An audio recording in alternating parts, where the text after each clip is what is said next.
Tonight, the Justice Department says it is sending resources to Charlotte after 2 nights of violent protests there. Officials worry the protests could, again, continue tonight.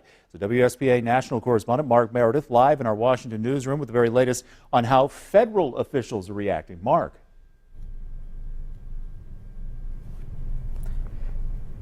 Gordon, good evening to you. We've been watching these developments as you guys as well. Obviously, the horrific images coming out of North Carolina. What's interesting, though, here in Washington is how quickly lawmakers are reacting and just seeing their outrage, surprise, and now also the calls to really change police tactics, not just in North Carolina, but across the country. Of course, as you guys were just talking about before the break, this all began just a few days ago after a black suspect was shot and killed by a black officer. Police, in this case, believe that the suspect had a gun. His family says that's not the case. But despite there being this discrepancy, that is not stopping those protesters as well as the riot police there in Charlotte. Several businesses deciding to go ahead and close their doors across Mecklenburg County overnight last night and into today. This is all, of course, as President Obama called Charlotte's mayor urging calm, offering resources. But some of the most important resources coming forward is coming from the Justice Department and the U.S. Attorney General. Here's what she had to say just a few hours ago.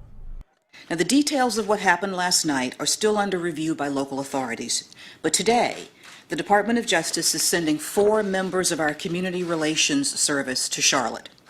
Our Office of Community-Oriented Policing Services has also offered technical assistance and support for crowd mediation to local police.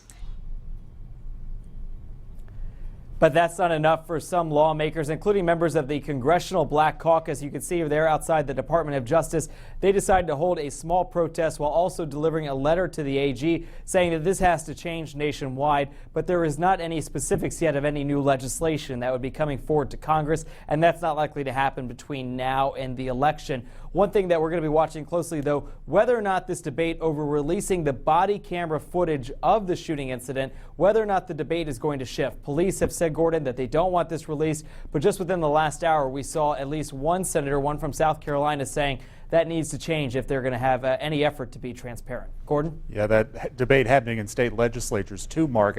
All of this happening, and we hate to boil this down to just politics, but it is happening just a few days before we have our first presidential debate. So is it likely that this will happen and play a role in the race going forward?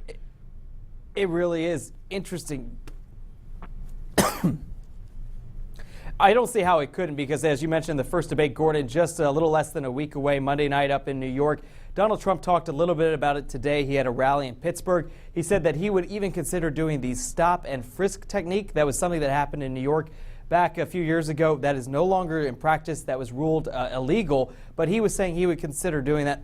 Excuse me, getting choked up here. Because there is going to be so much focus here in New York. There's going to be so much attention. 100 million people expected to watch this first debate. So, Gordon, I think there's no way that the candidates don't get a chance to talk about this. Yeah, there's a bug going around, Mark. Rest up. Thank you for that report.